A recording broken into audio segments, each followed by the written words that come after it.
오늘 우리가 함께 들여다볼 앨범은 스타쉽 엔터테인먼트의 5인조 신인 걸그룹 키키의 두 번째 미니 앨범 델룰팩이에요. 왜 하필 이 앨범이냐고요? 이 앨범이 2026년 현재 K-팝 걸그룹 시장에서 가장 정교하게 설계된 컨셉이면서도 동시에 가장 위험한 배팅이거든요. 어떤 면에서 그런지 함께 알아볼까요? 먼저 제목부터 살펴볼게요. 델룰루라는 단어 혹시 들어보셨나요? 이 단어는 영어 델루지널, 그러니까 망상에 빠지냐라는 뜻의 단어를 줄인 거예요. 재밌는 건 이 단어의 역사인데요. 2010년대 중반쯤 트위터나 텀블러 같은 팬픽 커뮤니티에서 처음 쓰이기 시작했어요. 그때는 이렇게 자조적으로 썼대요. 내가 좋아하는 아이돌이 나를 알아볼 거라고 생각하는 나는 완전히 델룰루야. 이런 식으로요. 중요한 건 이게 현실적으로는 불가능하다는 걸 스스로 알고 있다는 거예요. 이루어질 수 없는 환상이라는 걸 인정하면서도 그걸 유머로 승화시키는 표현이었던 거죠. 그런데 2020년대 들어서 이 단어의 의미가 완전히 뒤바뀝니다. 특히 틱톡에서 델루 is the 솔루, 그러니까 망상이 해결책이다라는 밈이 엄청나게 퍼지면서요. 이 단어가 자주해서 오히려 자기 긍정으로 바뀌는 거예요. 현실이 나를 인정 안 해도 괜찮아. 나는 내 망상 속에서 이미 성공했어. 이런 느낌이죠. 이게 단순히 현실을 도망치는 게 아니라 남들이 정해놓은 기준 자체를 거부하는 일종의 귀여운 저항이 된 거예요. 어쨌든 난 해냈다는 정신승리인 거죠. 그래서 키키가 이 단어를 앨범 타이틀로 가져온 게 정말 의미가 있어요. 이 친구들은 팬덤 안에서만 쓰던 은어를 메인스트림, 그러니까 대중음악의 한복판으로 끌어올린 거거든요. 이거 마치 옛날에 힙합이 거리의 언어를 차트 위로 올려놨던 것과 비슷해요. 다만 차이가 있다면요. 힙합은 진짜 거리를 보여줬지만 키키의 델루는 가짜인 줄 알면서도 진짜처럼 즐기는 것을 표현한다는 거예요. 그리고 이게 바로 2026년 Z세대의 친구들이 문화를 소비하는 방식이에요. 진짜냐 가짜냐보다는 이게 얼마나 재밌고 나를 잘 표현하는지가 훨씬 중요한 거죠. 그럼 왜 하필 2026년에 이 전략이 통할까요? 여기서 K-팝 시장의 큰 흐름을 한번 봐야 해요. 2022년에 뉴진스가 Y2K 레트로를 정말 세련되게 재포장해서 시장을 완전히 바꿔놨잖아요. 그 이후로 신인 걸그룹들이 크게 두 갈래로 나뉘어요. 뉴진스처럼 하이틴 감성과 광고 필름 같은 미학을 따라가거나 아니면 정반대로 걸크러쉬랑 힙합 사운드를 선택하거나요. 근데 키키는요, 어디에도 속하지 않아요. Y2K를 하긴 하는데 그걸 진지하게 재현하지 않거든요. 대신 Y2K를 밈처럼, GIF처럼, 유머 코드처럼 활용해요. 2025년 3월에 나온 데뷔 EP 타이틀곡 I Do Me 뮤직비디오를 보면 뉴질랜드 자연 속에서 자유롭게 노는 모습이 나오는데요. 이번 델루페팩 컨셉 포토는 1월부터 12월까지 12개의 완전히 다른 페르소나를 보여줘요. 이게 바로 나는 하나로 정의될 수 없어 라는 선언인 거죠. 그리고 이게 스타쉽이 같은 소속사 선배 그룹인 아이브와 어떻게 차별화할 건지에 대한 명확한 답이기도 해요. 아이브는 자신감이라는 하나의 감정으로 쭉 밀고 나가잖아요. 정규 1집 타이틀곡 IM을 보면 나는 이미 완성된 존재야 라는 메시지를 전달하죠. 반면에 키키는 나는 매일 다른 사람이야 라고 말해요. 아이브가 완성형 브랜드라면 키키는 계속 변주되는 프로세스예요. 같은 소속사인데 전략이 완전히 다른 거죠. 그리고 재밌게도 이 전략이 2026년 현재 Z세대가 가장 공감하는 정서와 딱 맞아떨어져요. 자, 이제 음악 이야기 해볼까요? 타이틀곡 404 New이라는 UK 게러지와 하우스를 기반으로 한 곡이에요. 여기서 질문이 하나 생기죠. 왜 하필 1990년대 후반 런던 지하 클럽 음악일까요? UK 게러지는 미국 하우스 음악이 대서양을 건너 영국에서 변형된 장르예요. 핵심 특징은 싱코페이션된 투스텝 리듬과 스윙감 있는 셔플이고요. 그런데 이 장르는 단순히 춤추기 위한 음악이 아니었어요. 1990년대 영국의 흑인 청년 문화, 특히 카리브해 이민자 2, 3세대의 정체성과 깊이 연결돼 있었거든요. 그들은 미국 힙합도 전통적인 영국 록도 아닌 자기들만의 사운드를 원했고 UK 게러지가 바로 그 욕망의 결과물이었던 거예요. 그럼 2026년 한국의 신인 걸그룹이 왜 30년 전 런던 지하클럽 사운드를 가져왔을까요? 여기에 정교한 계산이 숨어 있어요. 장르 선택은 곧 정체성 선택이거든요. 만약 키키가 미국식 트랩이나 힙합을 선택했다면 그건 강함, 성공, 부후 같은 메시지를 전달했을 거예요. 하지만 UK 게러지는 다르죠. 이 장르는 언더그라운드, 아웃사이더, 주류가 아닌 사람들의 음악이에요. 404 New Era 가사를 다시 한번 봐볼까요? Not found in the system for the new era. 시스템 속에서 찾을 수 없다는 이 선언이 UK 게러지라는 장르 선택과 맞아떨어지는 거예요. 음악 장르 자체가 메시지를 전달하는 수단이 되는 거죠. 이게 단순히 유행하는 사운드를 따라한 게 아니라 의도적으로 주류가 아닌 것을 선택함으로써 가사의 의미를 더 강하게 만드는 전략이에요. K-팝에서 이런 사운드가 어떻게 이어져 왔는지 한번 볼게요. 2015년 나온 샤이니의 뮤부터 시작해서 2022년에 뉴진스가 이를 하이틴 감성과 결합했고 여러 팀들이 계속 게러지 사운드를 실험했어요. 키키도 이런 계보의 연장선에 있긴 한데요. 키키는 이 UK 게러지를 트렌디한 사운드 대신 자유의 상징으로 활용하는 거예요. 반면에 두 번째 타이틀곡 델룰루는 1970, 80년대 디스코를 기반으로 해요. 디스코는 역사적으로 과장된 자기애와 화려함의 장르였잖아요. 미러볼 아래에서 모든 사람이 주인공이 될 수 있었던 그 감각 말이에요. 키키는 이 디스코의 DNA를 가져와서 원래부터 내가 메인 캐릭터였어 라는 델룰루의 정서와 결합시켜요.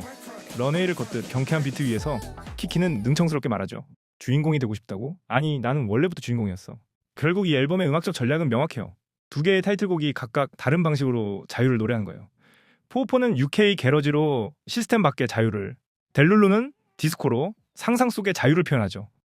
이렇게 장르는 단순한 스타일이 아니라 메시지를 전달하는 언어가 되는 거예요. 자, 이제 제가 가장 흥미롭게 본 부분이에요. 키키의 델룰루 팩 마케팅을 보면요, 전통적인 K-팝 프로모션과는 다른 접근을 발견할 수 있어요. 이 친구들은 뮤직비디오 티저, 음악방송 출연, 쇼케이스 같은 수직적 홍보 구조를 따르지 않거든요. 대신 수평적으로 우리 일상을 파고들어요. 컨셉 포토에 등장한 비주얼 요소들을 한번 볼까요? 뉴에라 브랜드 캡, 속눈썹, 커피 머신, 양초, 껌, 그리고 소설가 이스라와 함께 만든 드레스 입고 달리기 동화책까지요. 여기서 중요한 게 뭐냐면요, 이 아이템들이 실제로 판매되는 굿즈가 아니라 컨셉 포토 속 오브제라는 거예요.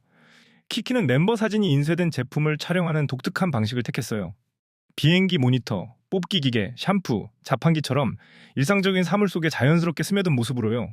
특히 뉴에라 캡은 12개월 컨셉 포토 전체와 공식 프로필까지 관통하는 시각적 장치로 활용됐어요. 이건 어디에나 존재하는 키키라는 메시지를 시각화한 라이프스타일 침투 전략이죠. 한번 상상해보세요. 아침에 속눈썹 붙이는 거울에 키키가 있고, 커피 머신에 키키가 있고, 공부할 때 켜는 양초에 키키가 있고, 씹는 껌 패키지에 키키가 있어요. 실제 제품이 아니라 이미지로 스며드는 거죠.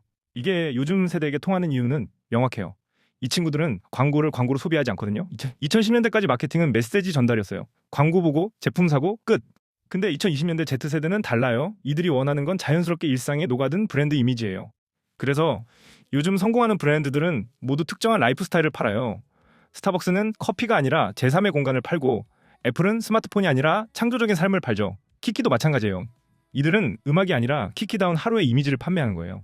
이게 단순한 이미지 마케팅이 아니에요. 브랜드를 컨셉의 일부로 만드는 전략이죠.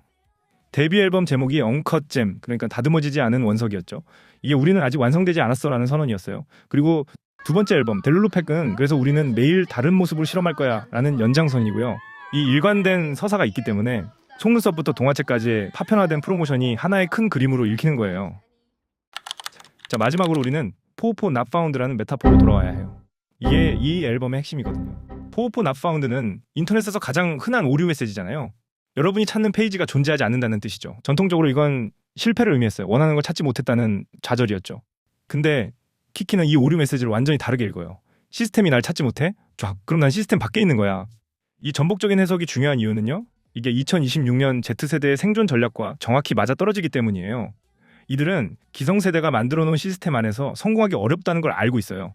취업시장은 포화됐고, 부동산은 천정부지고, 사회적 이동은 정체됐잖아요. 기존의 정답을 따라가도 성공을 보장받을 수 없어요. 그럼 어떻게 해야 할까요? 두 가지 선택지가 있어요. 하나는 포기하고 무기력에 빠지는 것. 다른 하나는 게임의 룰 자체를 바꾸는 거예요. 키키는 후자를 선택했어요. 시스템이 정의한 성공에 맞추지 않을 거야. 대신 내가 정의한 성공을 살 거야. 이게 바로 델룰루의 본질이에요. 여기서 중요한 건요, 이게 단순한 도피주의가 아니라는 거예요. 키키는 현실을 부정하자고 말하지 않아요. 대신 현실은 인정하되 거기에 내 상상을 덧입히자고 말하죠. 앨범 소개글의 문장을 다시 한번 봐볼까요? 현실은 잠시 내려두고 원하는 나를 다시 재생하는 시간. 이게 현실 도피가 아니라 현실 재해석이에요. 그리고 이 재해석의 도구가 바로 망상이에요. 키키는 망상을 부정적으로 보지 않아요. 오히려 그걸 계획으로 승격시켜요. 망상도 계획이 되면 그건 새해 목표야.